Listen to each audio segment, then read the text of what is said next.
안녕하십니까 여러분. 오늘은 꿈에 대해서 한번 이야기를 해볼까 합니다. 우리가 살면서 많은 경우에 꿈을 꾸게 되죠. 구약에 보면 야곱이라는 인물이 나오는데, 이 야곱도 꿈을 꾸었습니다. 그가 꾼 꿈은 하늘과 땅을 연결하는 이 사닥다리를 보았고, 그리고 이 사닥다리 위를 오르락내리락 하는 천사들을 보았습니다. 오늘 제가 이야기할 꿈은 이런 야곱의 꿈에 대한 이야기가 아니라, 제가 오늘 아침에 잠을 깨기 직전에 꾼 꿈에 대해서 이야기를 해볼까 합니다. 제가 꿈속에서 보았는데, 제가 아는 한 사람이 있었습니다. 그리고 그에게 길을 물어보려고 그를 부르고, 그리고 그가 있는 곳에 정말 어렵게 다다랐는데, 그 사람은 어디론가 사라져 버리고 없었습니다. 그리고 저에게 길 방향을 알만한 지도도 없었고, 내비게이션도 제게는 없었습니다. 정말 어디로 가야 할지 몰라서 정말 막막했어요. 그리고 제게는 아주 좋은 자전거가 한 대 있었는데, 우리 보통 이렇게 길을 가다 보면은 자전거는 자전거인데 오토바이처럼 굉장히 타이어가 큰 자전거가 있지 않습니까? 그걸 강폭 타이어라고 하는데, 그런 자전거를 제가 가지고 있는 거예요. 그리고 그걸 타고 있는 거예요. 정말 자전거가 좋았습니다. 그리고 저는 그 자전거를 타고 집으로 돌아가야겠다고 생각을 했습니다. 뭐 걸어서 아니라 자전거를 타고 가면 쉽잖아요.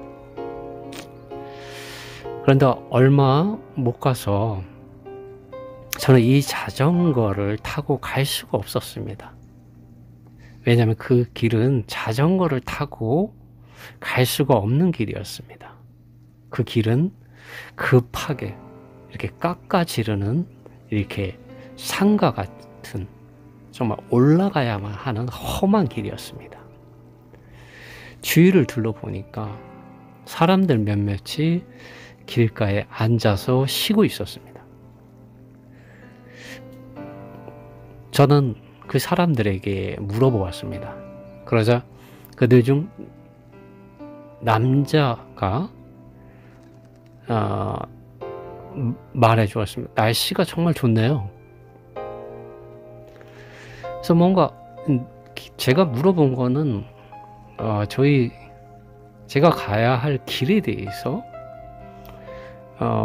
제가 있는 그 집에 어떻게 하면 갈 수 있는지 길을 물어보았는데, 그는 그 질문에 대해서 답은 해주지 않는 것이었습니다. 그러자 그 사람이 말하고 있을 때 그 옆에서 저희 질문을 들었던 한 여자가 저에게 말해 주었습니다. 보이는 것이 전부가 아니다. 보이지 않는 것이 진짜다. 지금 날씨가 괜찮아 보이지만 곧 날씨는 좋아지지 않을 것이다. 그리고 당신의 집은 이쪽 길로 계속해서 가야 한다. 저는 그 말을 듣고 그들과 헤어져서 길을 계속 가게 되었습니다. 길은 평탄해지는가 싶더니 이제는 아예 그 길이 절벽과 같이 수직과 가까울 정도로 가팔라졌습니다. 집으로 돌아가는 이 길을 오르는 것이 저에겐 너무나도 힘겨웠습니다. 그래도 집으로 돌아가야 한다는 절박한 이 심정, 이 마음을 붙잡고 저는 오르고 또 올랐습니다. 오르다 보니까 몇몇 사람들이 나와 같이 그 험한 길을 오르고 있는 것을 보게 되었습니다. 그렇지만 그들을 정말 신경 쓸 수가 없었습니다. 제 눈앞에 곡괭이와 같이 생긴 것이 있었습니다. 그리고 저는 그것을 가지려고, 그것을 붙잡으려고 가까이 손을 뻗었는데, 곡괭이 같이 생긴 것의 그 앞쪽은 이렇게 땅을 이렇게 짚으면은 땅을 이렇게 푹 들어갈 수 있도록 날카로워야 되는데, 이미 그것이 낡아버렸고 부식이 되어서 전혀 도움이 되지 못하는 상태가 되어 있었습니다. 그래서 저는 너무나 이렇게 맥이 풀리고 힘겹고 절망적이었습니다. 그때 다시 제 눈앞에 가느다란 나무뿌리 세 줄기가 가파른 절벽에 매달리다시피 하며 올라가는 저에게 보였습니다. 저는 그 뿌리라도 붙잡고서 그 가파른 길을 한번 올라보려고 있는 힘 없는 힘을 다 짜내서 손을 뻗었습니다. 그리고 그 뿌리를 잡아보았습니다. 그런데 이 뿌리가 뽑혀버릴 것 같을 정도로 연약한 것이었습니다. 도저히 제가 매달렸다가는 그 뿌리마저도 끊어져 버릴 것 같아서 차마 계속 잡을 수가 없었습니다. 어쩔 수 없이 저는 지렁이 같이 가파른 절벽길에 붙어버린 것 같은 저의 이런 배에 온 힘을 주며 나는 집으로 돌아가야 된다 라고 생각하며 가파르게 위로 뻗어 올라가 있는 이 길을 오르려고 위를 쳐다보고 있었습니다. 그리고 이내 저는 제 속 깊은 곳에서 들려오는 찬송 소리를 듣게 되었습니다. 그 찬송 소리는 이렇습니다. 불만과 한멸 가득한 이 세상에 너는 무엇을 위해 사는가? 참된 자유와 평화 너는 맛보았는가? 너는 무엇 위해 사는가? 참된 자유, 참된 평화 너는 무엇 위해 사는가? 불만과 한멸 가득한 이 세상에 너는 무엇 위해 사는가? 괴로운 인생길을 헤매는 나그네여 어디서 안식을 얻겠나? 어둠이 에워싸고 찬바람 부는 이 밤 어디서 안식을 얻겠나? 참된 자유와 평화 너는 무엇 위에 사는가? 괴로운 인생길을 헤매는 나그네여 어디서 안식을 얻겠나? 이 찬송 이후에 곧 또 다른 찬송 하나가 내 속 깊은 속으로부터 들려왔습니다. 멀고 험한 이 세상길, 소망 없는 나그네길, 방황하고 헤매이며 정처 없이 살아왔네. 의지할 곳 없는 이모, 위로받고 살고파서 세상 유혹 따라가다 모든 것을 다 잃었네. 무거운 짐 등에 지고 쉴 곳 없어 외처로움, 쓰러지고 넘어져도 위로할 자 내겐 없었네. 세상에서 버림받고 귀한 세월 방탕하다 아버지를 만났을 때 죄인임을 깨달았네. 눈물로써 회개하고 아버지의 품에 안기어 죄악으로 더럽힌 몸 십자가에 못 박았네. 구원함을 얻은 기쁨 세상에서 제일이라 영광의 길 허락하신 내 주 예수 찬양하네. 저는 이 두 찬송을 잠이 거의 다 깨어서 제 안에서 들려오는 것을 들었습니다. 그리고 실제적으로 이 아침에 일어나서 이 두 찬송을 들어보았습니다. 예수께서 가라사대 내가 곧 길이요 진리요 생명이다. 나로 말미암지 않고는 아버지께로 올 자가 없느니라. 요한복음 14장 6절 말씀. 나는 일어나서 나의 아버지께로 가겠다. 그리고 아버지께 나는 말씀드리겠다. 아버지, 나는 하늘을 거스리고 당신 앞에서 죄를 지었습니다. 나는 더 이상 당신의 아들이라고 불려질 자격이 없습니다. 나를 아버지께서 고용한 노예들 중 하나로 보소서. 그리고 그는 일어났고 자신의 아버지께로 돌아왔다. 아들이 아주 멀리 여전히 떨어져 있었는데 그때 그의 아버지가 아들을 보았고 불쌍히 여기며 달려와서 아들의 목을 끌어안고서 아들에게 입을 맞추었다. 저는 오늘 아침에 꾼 꿈을 통하여 또 찬송을 통하여 또 말씀을 통하여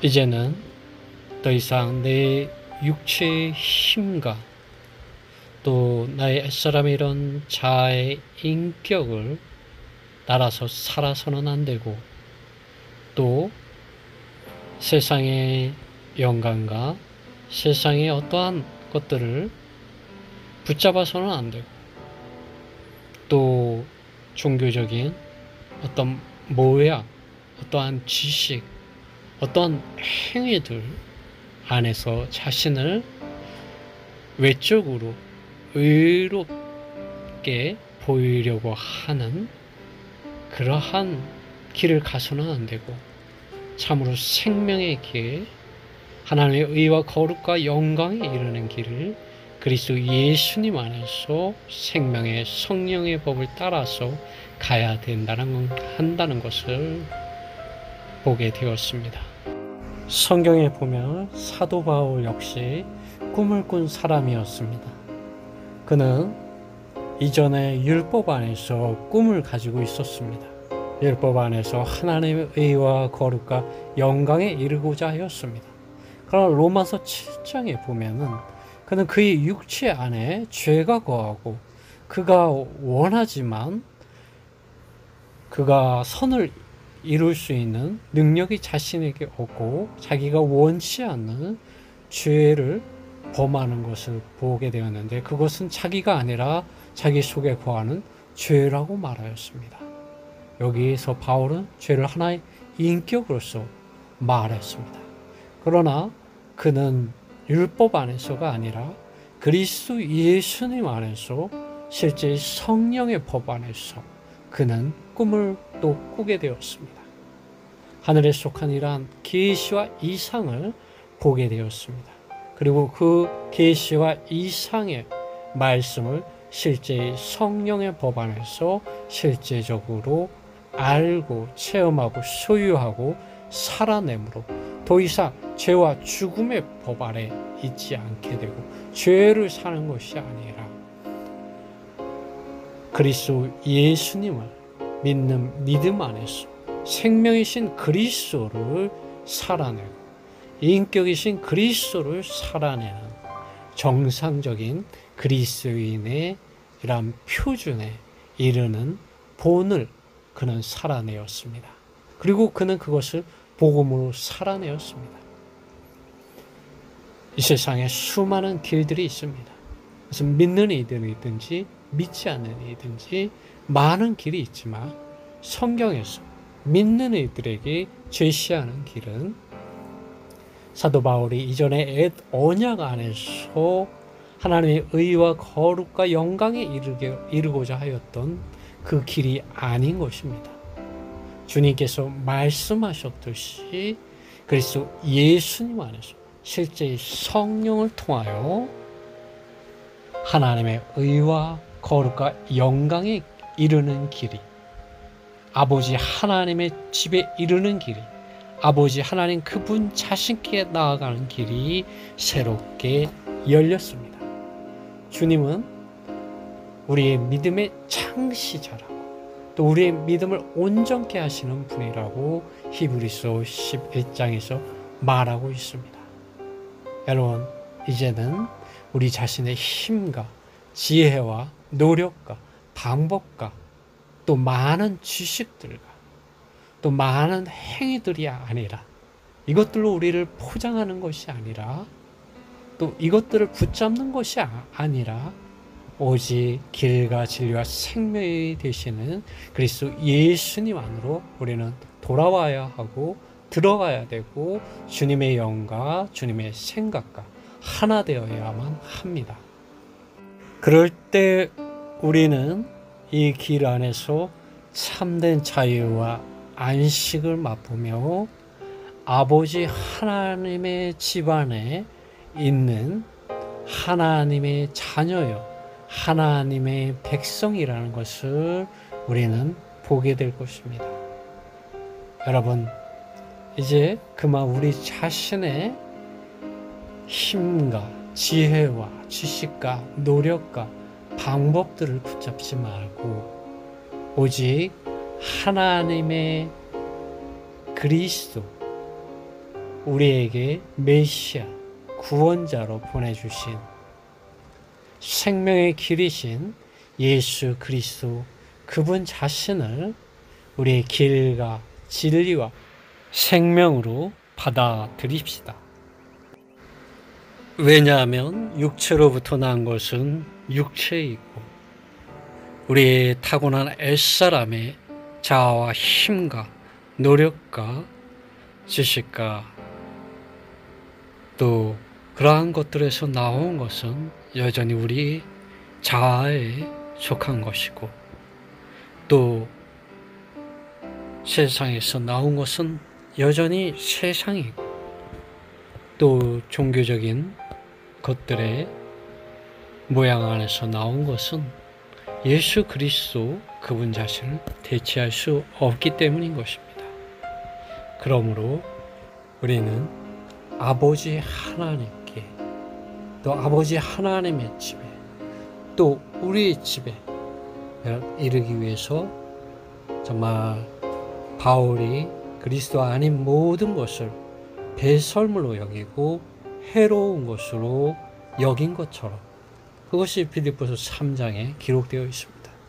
우리도 그리스도가 아닌 그리스도 안에 있는 길과 진리와 생명이 아닌 것들을 해로운 것으로 배설물로 여기는 이런 믿음의 길을 갑시다. 주님의 은혜가 여러분의 영과 생각과 마음 안에 충만하게 함께 하시기를 바랍니다.